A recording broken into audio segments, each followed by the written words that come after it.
क्या आपने कभी सोचा है कि वेद किसने लिखे और कब लिखे? ये सवाल हर किसी के मन में आता है। आज हम इसका सही जवाब समझेंगे। वेद सिर्फ किताब नहीं बल्कि ज्ञान की एक जीवित परंपरा है। नमस्कार, आज हम एक ऐसे सवाल की गहराई में उतरने वाले हैं जो सदियों से हमारे मन में उठता रहा है। आखिर वेद किसने लिखे और ये कितने पुराने हैं? ये एक ऐसा सवाल है जिसका जवाब इतिहास, आस्था और दर्शन के संगम पर ही मिलता है। जब भी हम भारतीय ज्ञान परंपरा की बात करते हैं तो ये सवाल हमारे सामने आकर खड़ा हो जाता है।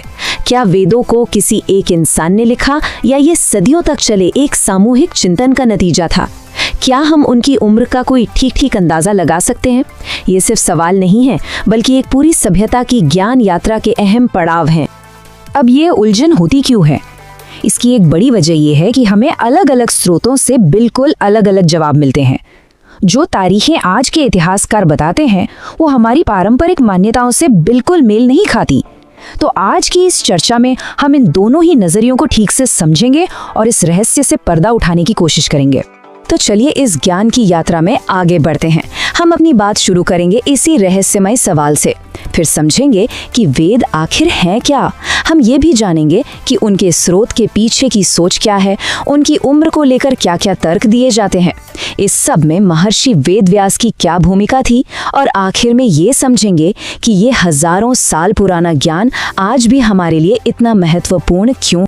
किसी भी सवाल का जवाब ढूंढने से पहले ये समझना जरूरी है कि हम बात किस बारे में कर रहे हैं। तो सबसे पहला सवाल, वेद क्या है? देखिए, वेद शब्द संस्कृत के विद धातु से बना है, जिसका सीधा सा मतलब है जानना या ज्ञान। तो ये समझना बहुत जरूरी है कि वेद सिर्फ पूजा पाठ की किताबें नहीं है, बल्कि ये ज्ञान का एक बहुत बड़ा भंडार है, जिन्हें भारतीय संस्कृति और दर्शन का मूल स्रोत माना जाता है। इस विशाल ज्ञान को मुख्य तौर पर 4 हिस्सों में बांटा गया है। सबसे पहला और सबसे पुराना है ऋग्वेद, जिसमें देवताओं की स्तुति में मंत्र हैं। फिर आता है यजुर्वेद, जो यज्ञ की विधियों और मंत्रों के बारे में बताता है। तीसरा है सामवेद, जहां मंत्रों को संगीत में ढाला गया है। इसे भारतीय संगीत की जड़ भी कहते हैं। और आखिर में है अथर्ववेद, जो रोजमर्रा की जिंदगी, आयुर्वेद और विज्ञान जैसे विषयों से जुड़ा है। और देखिए, बात यहीं खत्म नहीं होती। इन चारों वेदों में से हर वेद को आगे 4 और हिस्सों में बांटा गया है। पहला है संहिता, जो कि मूल मंत्रों का संग्रह है। फिर आते हैं ब्राह्मण ग्रंथ, जो यज्ञ करने के तरीके और उनका मतलब समझाते हैं। इसके बाद है आरण्यक, जो जंगलों में रहकर तपस्या करने वाले ऋषियों के लिए है। ये कर्मकांड से ज्ञान की तरफ जाने का एक पुल है। और सबसे आखिर में आते हैं उपनिषद, जिन्हें वेदांत भी कहते हैं, यानी वेदों का अंत। भारतीय दर्शन की सबसे गहरी बातें यहीं से निकलती हैं। तो अब हम अपने सबसे बुनियादी और सबसे गहरे सवाल पर लौटते हैं। वेदों का स्रोत क्या है? इन्हें बनाया किसने? और यहीं पर हमारी पारंपरिक भारतीय सोच लेखक या रचयिता की आज की समझ को एक बहुत बड़ी चुनौती देती है। हमारे पारंपरिक मान्यता का सबसे मुख्य विचार ये है कि वेद किसी साधारण इंसान की रचना है ही नहीं। ये ज्ञान किसी व्यक्ति के दिमाग की उपज नहीं है, बल्कि ये तो ब्रह्मांड की तरह ही शाश्वत है, जो हमेशा से मौजूद है। इसके लिए एक बहुत ही खास शब्द है, अपौरुषेय। इसका मतलब है जिसे किसी पुरुष या इंसान ने न बनाया हो। वेदों को नित्य माना गया है, शाश्वत। ठीक वैसे ही जैसे गुरुत्वाकर्षण का नियम हमेशा से ही था, न्यूटन ने उसे बनाया नहीं, सिर्फ दुनिया को उसके बारे में बताया था। बस उसी तरह ये ज्ञान रचा नहीं गया, ये प्रकट हुआ। तो फिर इसमें ऋषियों का क्या काम था? यहाँ एक और शब्द आता है, मंत्र दृष्टा, मतलब मंत्रों को देखने वाला। ऋषियों को वेदों का लेखक नहीं बल्कि दृष्टा माना जाता है।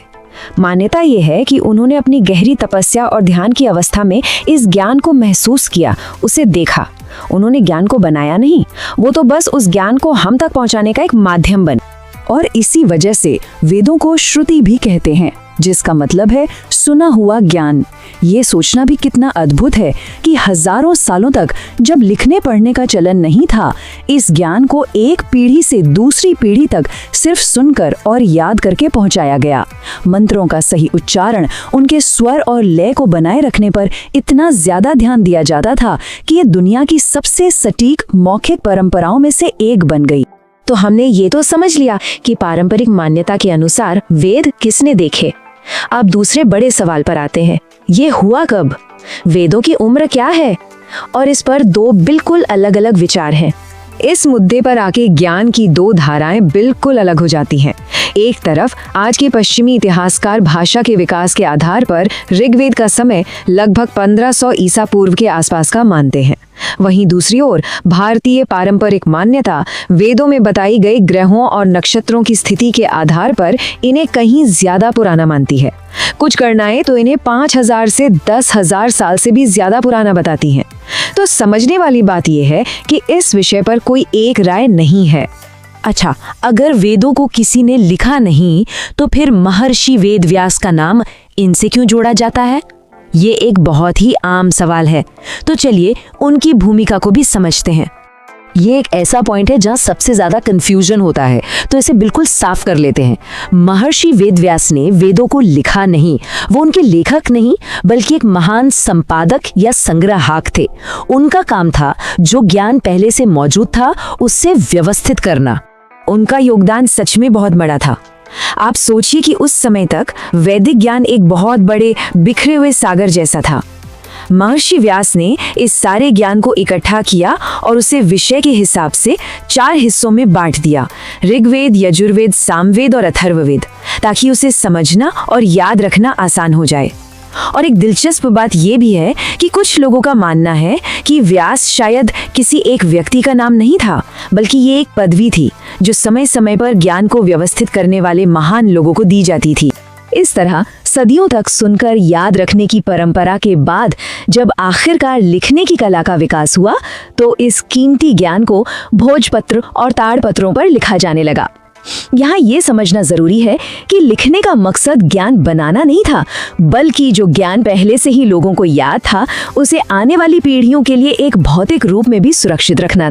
हमने वेदों के स्रोत और उनके इतिहास की यात्रा तो कर ली, लेकिन ये सवाल उठना भी स्वाभाविक है कि हजारों साल पुराना ये ज्ञान आज की भागदौड़ भरी जिंदगी में हमारे लिए क्या मायने रखता है। वेदों का असली महत्व उनके दार्शनिक विचारों में है, खास तौर पर उपनिषदों में। ये वो ग्रंथ हैं जो इंसान के सबसे बुनियादी सवालों का जवाब ढूंढते हैं।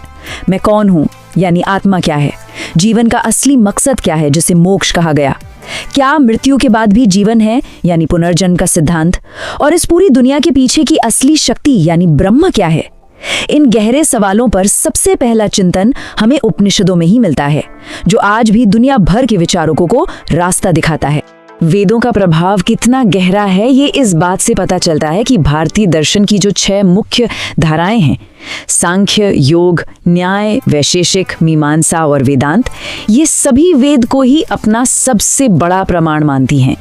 ये सभी दर्शन एक ही पेड़ की अलग अलग शाखाओं की तरह हैं, जिनकी जड़ें वेदों में ही हैं। वेदों का संदेश कितना बड़ा और समय से परे है, इसका एक बेहतरीन उदाहरण ऋग्वेद के इस वाक्य में मिलता है, एकम सत विप्रा बहुधा वदंती। इसका मतलब है सत्य एक ही है, ज्ञानी लोग उसे अलग अलग नामों से बुलाते हैं। आज की दुनिया में जहां विचारों का मतभेद अक्सर झगड़े का कारण बन जाता है, ये वाक्य हमें सहनशीलता और अलग अलग नजरियों का सम्मान करने का एक बहुत ही शक्तिशाली संदेश देता है। तो चलिए इस पूरी चर्चा की मुख्य बातों को एक बार दोहरा लेते हैं। हमने समझा कि पारंपरिक मान्यता के अनुसार वेद अपौरुषेय है, यानी इन्हें किसी इंसान ने नहीं बनाया। ऋषियों ने इस ज्ञान को देखा, वे इसके दृष्टा थे, रचयिता नहीं। महर्षि वेद व्यास ने इस ज्ञान का संकलन किया, रचना नहीं की। वेदों की उम्र को लेकर आज के इतिहासकारों और पारंपरिक मान्यताओं में बहुत अंतर है। और सबसे जरूरी बात, वेदों का दार्शनिक ज्ञान आज भी हमारे जीवन को एक दिशा दे सकता है। और आखिर में एक सवाल सबके सोचने के लिए, जब हम आत्मा, कर्म और ब्रह्मांड की एकता जैसे विषयों पर सोचते हैं तो क्या ये प्राचीन ज्ञान हमें आज की इस उलझी हुई दुनिया में संतुलन और शांति खोजने में मदद कर सकता है?